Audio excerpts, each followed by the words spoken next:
રાજ્યમાં ભારે વરસાદ માટે જોવી પડશે હજુ પણ રાહ। આગામી સપ્તાહે પણ ભારે વરસાદની શક્યતા નહિવત। હવામાન વિભાગની હળવાથી મધ્યમ વરસાદની આગાહી। સૌરાષ્ટ્ર કચ્છમાં સરેરાશ 26% ઓછો વરસાદ। રાજ્યમાં સામાન્ય કરતા સરેરાશ 4% વરસાદની ઘટ। ચોમાસામાં ડાંગનું કુદરતી સૌંદર્ય સોળે કળાએ ખીલી ઉઠ્યું। આવાથી 20 કિલોમીટર દૂર અંજન કુંડ ધોધ બન્યો પ્રવાસીઓનું આકર્ષણ। ધોધના મનમોહક નજારા સામે ટ્રેકિંગનો રોમાંચ માણવા મોટી સંખ્યામાં પ્રવાસીઓ ઉમટ્યા। પરિવાર અને મિત્રો સાથે પ્રવાસીઓ અંજન કુંડ પહોંચ્યા। ચોમાસામાં અંજન કુંડ ખાતે પ્રવાસીઓની સંખ્યા વધી। અંજન કુંડ ખાતે હનુમાનજીનું મંદિર આસ્થાનું કેન્દ્ર। ડાંગનું અંજન કુંડ બન્યું પ્રવાસીઓનું મનપસંદ સ્થળ। જમ્મુ કાશ્મીરના ભાલેસા ડોડામાં ભારે વરસાદ। ફળોના બગીચાઓમાં વરસાદની ભારે અસર। રસ્તાઓ અને નીચાણવાળા વિસ્તારોમાં પાણી ભરાઈ ગયા। નદી નાળા છલકાતા સ્થાનિકોની વધી ચિંતા। અવિરત વરસાદથી જનજીવન પ્રભાવિત। મધ્યપ્રદેશના ડિંડોરીમાં ભારે વરસાદથી ધોધ થયા જીવંત। મહેંદવાડી વિસ્તારમાં કીકરકુંડ ધોધનું મનમોહક સ્વરૂપ જોવા મળ્યું તો સતત વરસાદ બાદ ધોધમાં પાણીનો પ્રવાહ તેજ બન્યો। ધસમસતા પાણી સાથે ચારે તરફ ફેલાયેલી હરિયાળીએ પ્રવાસીઓમાં જમાવ્યું આકર્ષણ। મધ્યપ્રદેશના મંડલામાં ગોર નદીનું રૌદ્ર સ્વરૂપ। ગ્વારાથી વનગ્રામ રેડમ વચ્ચે બનેલા પુલ પર લગભગ 3 ફૂટ વહી રહ્યું છે પાણી। જીવના જોખમે ગ્રામજનો પુલ પાર કરતા નજરે પડ્યા। વહીવટીતંત્રની અપીલ છતાં લોકો જીવના જોખમે થાય છે પસાર। મધ્યપ્રદેશના બરગી ડેમના 9 દરવાજા ખોલવામાં આવ્યા। સતત વરસાદના કારણે નર્મદા નદીનું જળસ્તર વધ્યું। કાયમી ટ્રાફિક ધરાવતો એક નાનો પુલ પણ ડૂબવાની આરે। ત્યારે ઘાટ અને નીચાણવાળા વિસ્તારોમાં લોકોને સતર્ક રહેવા તંત્રએ જાહેર કર્યું એલર્ટ। મધ્યપ્રદેશના નરસિંહપુરમાં સતત ત્રીજા દિવસે વરસાદ। બરગી ડેમના 13 દરવાજા ખોલાતા નર્મદામાં નદીનું જળસ્તર વધ્યું। નર્મદા બરબનખુર્દને જોડતો પુલ પાણીમાં ગરકાવ થયો। પુલ ડૂબતા વાહન વ્યવહારને અસર। તંત્ર દ્વારા સતર્ક રહેવાની અપીલ। ઘાટો પર એસડીઆરએફ તૈનાત। મધ્યપ્રદેશના સીધીમાં કરોડોના ખર્ચે બનેલો રસ્તો પહેલા વરસાદમાં તૂટ્યો। સોન નદી પરના પુલનો રોડ ધોવાયો। રસ્તાની બંને બાજુનો ભાગ ધોવાયો। ખેર દીથોરા રોડનું બાંધકામ 6 મહિના પણ ન ટક્યું। રસ્તો તૂટતા લાગ્યા અને ભ્રષ્ટાચારના આક્ષેપો થઈ રહ્યા છે। ઉત્તર પ્રદેશના પ્રયાગરાજમાં ગંગા અને યમુના નદીના જળસ્તરમાં સતત વધારો। સંગમ વિસ્તાર પાણીમાં ગરકાવ। પ્રસિદ્ધ લેટે હનુમાન મંદિરની છેલ્લી સીડીઓ સુધી પાણી પહોંચ્યું। બંને નદીનું જળસ્તર હાલ ભયજનક સપાટીથી નીચે। પ્રયાગરાજમાં ગંગા અને યમુના નદીના જળસ્તરમાં 24 કલાકમાં 37 થી 38 સેન્ટીમીટરનો વધારો। વધતા જળસ્તરને કારણે તંત્ર એલર્ટ। ઘાટોનો સંપર્ક તૂટ્યો તો નીચાણવાળા વિસ્તારોમાં રહેતા લોકોને સાવચેત રહેવાની સૂચના। છત્તીસગઢના બસ્તરમાં ભારે વરસાદથી જનજીવન અસ્તવ્યસ્ત। રસ્તાઓ પર ગટરનું પાણી ફરી વળતા લોકોને હાલાકી। કોર્પોરેશનના અનેક વોર્ડમાં પાણી ભરાવાની સ્થિતિ। હવામાન વિભાગની ચેતવણી બાદ તંત્ર સંપૂર્ણ એલર્ટ। બિહારના ભાગલપુરમાં ગંગા નદીનું જળસ્તરમાં વધારો। રાજનદીપુર ગામના રસ્તાઓ પર પાણીમાં ગરકાવ। લોકોને અવરજવરમાં મુશ્કેલી। ખેતરોમાં પાણી ભરાતા ખેડૂતો ચિંતિત। ગ્રામજનો હજુ પણ મદદની રાહમાં। ઉત્તરાખંડના જોશીમઠ સામેના પહાડો પર થઈ હિમવર્ષા। હેમકુંડ સાહિબ અને ફૂલોની ઘાટી આસપાસના વિસ્તારોમાં તાજી હિમવર્ષા। નીચાણવાળા વિસ્તારોમાં વરસાદના કારણે તાપમાનમાં નોંધાયો ઘટાડો। વિસ્તારમાં ઠંડીનો વધુ ચમકારો। દ્વારકા વરસાદ ખેંચાતા ખેડૂતોની વધી ચિંતા। ખંભાળિયાના હરિપર ગામે મેઘરાજાને રીઝવવા 2 દિવસની યોજાઈ અખંડ રામધૂન। વરસાદના અભાવે સુકાઈ રહ્યા છે ઊભા પાક। જળસ્તર ઘટતા સિંચાઈમાં મુશ્કેલી। ખેડૂતો હવે મેઘરાજાની મહેરની રાહમાં। કચ્છમાં સારા વરસાદ માટે મહાયજ્ઞનું આયોજન અને પાંદરોના જલારામ મંદિરમાં 27 ઓગસ્ટથી 6 દિવસીય વર્ષા મહાયજ્ઞ। શોભાયાત્રા સાથે મહાયજ્ઞનો થશે પ્રારંભ। ગાયના ઘી સહિત ઔષધિઓ ધાન્ય અને જડીબુટ્ટીઓની અપાશે આહુતિ। ખાદ્ય તેલ બાદ હવે ખાંડમાં તેજીનો તરખાટ। રાજકોટમાં ખાંડના ભાવ આસમાને પહોંચ્યા। એક જ મહિનામાં કિલોએ 30 રૂપિયાનો વધારો। 45 રૂપિયા કિલોએ મળતી ખાંડના ભાવ 75 રૂપિયાએ પહોંચતા ગ્રાહકોને ફટકો। ઉપરથી ભાવ વધારો આવતા ખાંડના ભાવ વધ્યા હોવાનો વેપારીઓનો દાવો। વરસાદ ખેંચાવાનું પણ એક કારણ। ભાવમાં મોટા ઘટાડાની શક્યતા હાલ નહીવત। રાજકોટમાં રોજ 750 ટન ખાંડનો વપરાશ। રાજકોટમાં 1લી તારીખથી હોટલો પર ચાની ચુસ્કી થશે મોંઘી. ખાંડના ભાવ વધતા ચાના ભાવમાં વધારો. 20 રૂપિયાની આખી ચા હવે 30 અને 10 રૂપિયાની અડધી ચા 15 રૂપિયામાં મળશે. તો રાજકોટની 2500 જેટલી ચાની હોટલો પર અસર. ખાંડના ભાવ વધારાની સીધી અસર ચાની કિટલીઓ પર. ખાંડ મોંઘી થતા કિટલી સંચાલકોનો ખર્ચ વધ્યો. ચાના વેપારીઓ ભાવ વધારાની કરી રહ્યા છે વિચારણા. ત્યારે ગેસ, ચા, ખાંડના ભાવ વધતા ચાનો કપ થશે મોંઘો. અમદાવાદમાં ખાંડનો કિલોનો ભાવ 60 થી 75 રૂપિયા. ખાંડ મોંઘી થતા કિટલી સંચાલકોનો વધ્યો છે ખર્ચ. ગેસ સિલિન્ડરની અછત સમયે પણ ચાના ભાવમાં થયો હતો વધારો. ભાવ વધારાની સામાન્ય ગ્રાહકોના બજેટ પર પડશે સીધી અસર. અમદાવાદમાં સામાન્ય લોકોના રસોડા પર મોંઘવારીનો વધુ એક ડામ. ખાંડ, ખાદ્યતેલ, શાકભાજી બાદ કઠોળ પણ મોંઘા થયા. દાળમાં 5 થી 10% અને ખાદ્યતેલમાં 3 થી 8% સુધી વધારો. દૂધ, ખાંડ અને અનાજના ભાવમાં વધારો. રક્ષાબંધન, જન્માષ્ટમીના તહેવારોમાં મીઠાઈનો સ્વાદ બનશે મોંઘો. તહેવાર ટાણે મીઠાઈના ભાવમાં વધારો. રો મટીરીયલ સહિત મીઠાઈ 5% મોંઘી થઈ.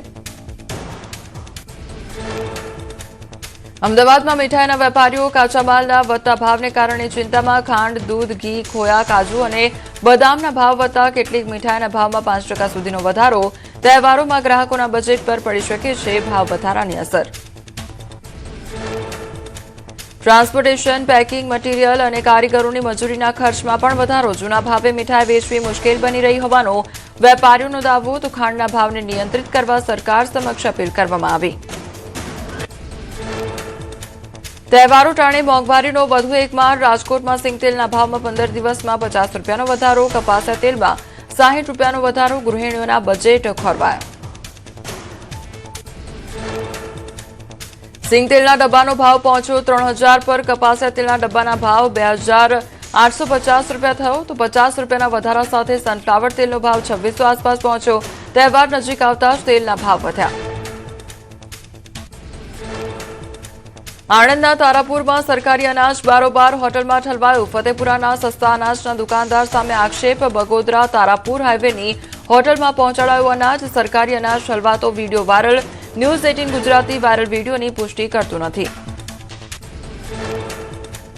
કેરળમના અલ્પુઝામાં નહેરુ ટ્રોફી બોટ રેસમાં અરોમા ચંદનની જીત થઈ. ત્યારે ફોટો ફિનિશમાં નાદુ ભાગમ ચંદન પાછળ છોડી મેળવી જીત. અને 22 ટીમ સહિત 71 ક્રૂએ રોમાંચક સ્પર્ધામાં લીધો હતો ભાગ. વિજેતા ટીમને 25 લાખ રૂપિયાનો મળ્યો ચેક. સુરેન્દ્રનગરના સાયલા અને લીંબડીમાં રાખડી બનાવી દિવ્યાંગ બાળકો બન્યા આત્મનિર્ભર. આશીર્વાદ ટ્રસ્ટના દિવ્યાંગ બાળક રાખડી બનાવી મેળવી રહ્યા છે આવક. ભાઈ બહેનના પ્રેમ અને રક્ષાના સુંદર પર્વને લઈ દિવ્યાંગોમાં ભારે ઉત્સાહ છવાયો.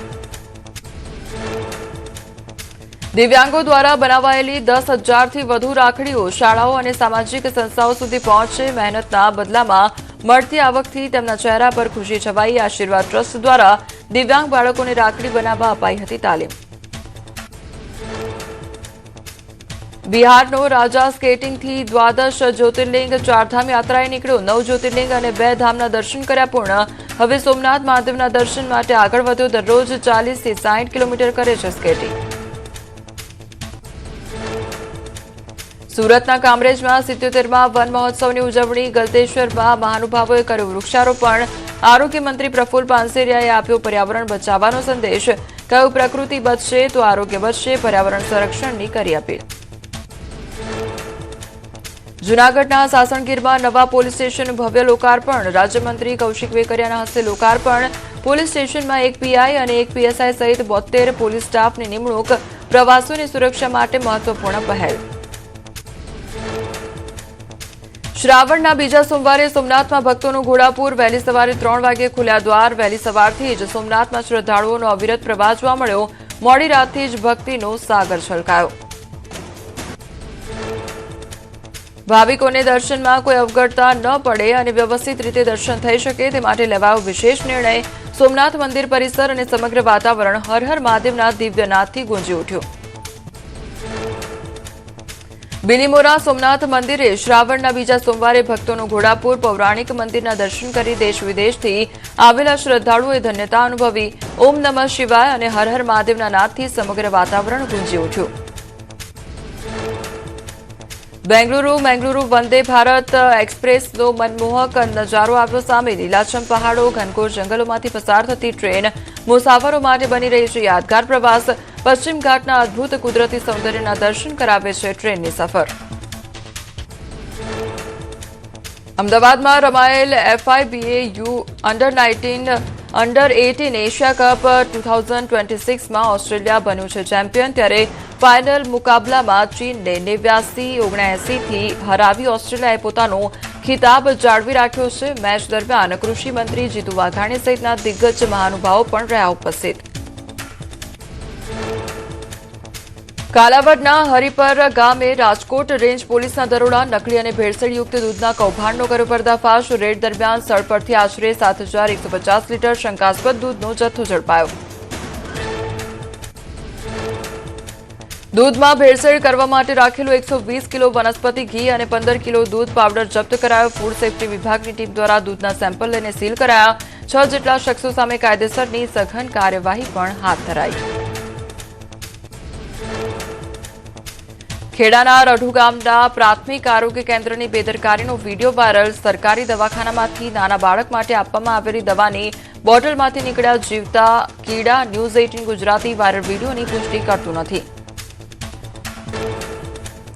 વડોદરામાં ગોત્રીના નવનાથ નગરમાં મોડી રાત્રે તસ્કરો ત્રાટક્યા. બંધ મકાનને બનાવ્યું નિશાન. સોસાયટીના સીસીટીવી કેમેરામાં સમગ્ર ઘટના કેદ. રહીશો જાગી જતા તસ્કરો પોતાની કાર લઈને ફરાર થયા. ધાનેરા પોલીસ મથકે પરિણીત ગર્ભવતી મહિલાએ 4 શખ્સો સામે નોંધાવી ફરિયાદ. મરજી વિરુદ્ધ વારંવાર શારીરિક સંબંધ બાંધવા અને મારપીટ કરી જાનથી મારી નાખવાની ધમકી આપ્યાનો આક્ષેપ કરાયો. હિન્દુ મહિલાને ધર્મ પરિવર્તન કરાવ્યાનો અને અંગત વીડિયો વાયરલ કરવાની ધમકી આપી બ્લેકમેલ કર્યાનો આરોપ. અગાઉ હાઈકોર્ટમાં ફરિયાદ રદ કરાવી. સમાધાન બાદ મહિલા મુસ્લિમ યુવકને ઘરે રહેતી હોવાની વિગત આવી સામે. વડોદરાના બાપોદ પોલીસ સ્ટેશન વિસ્તારમાં એસએમસીના દરોડા. એસએમસીએ આ કાર્યવાહીમાં 1 કરોડ રૂપિયાથી વધુનો મુદ્દામાલ કર્યો જપ્ત. 7 આરોપીને વોન્ટેડ જાહેર કરાયા. સ્થાનિક બાપોદ પોલીસ ઊંઘતી ઝડપાઈ. સુરતમાં લસકાણાના આશીર્વાદ બંગલોઝના ધાબા પરથી ઝડપાયો જુગારધામ. મકાનના ધાબા પર હાર જીતનો જુગાર રમાતો હોવાનો પોલીસ તપાસમાં ખુલાસો. દરોડા દરમિયાન એક મહિલા સહિત 8 જુગારીઓ રંગે હાથે ઝડપાયા. 2.64 લાખ રૂપિયાનો મુદ્દામાલ જપ્ત કરાયો. સુરતના કીમમાં ઘરમાં ઘૂસીને લાખોની ચોરી કરનાર શાतिर ચોર ઝડપાયો. કૌટુંબિક ભત્રીજો જ નીકળ્યો માસ્ટર માઇન્ડ. ઓછીના રૂપિયા ન આપવાની દાજ રાખી ભત્રીજાએ 11 તોલા સોનાની ચોરીને આપ્યો અંજામ. આરોપીઓના કોર્ટે 4 દિવસના રિમાન્ડ મંજૂર કર્યા.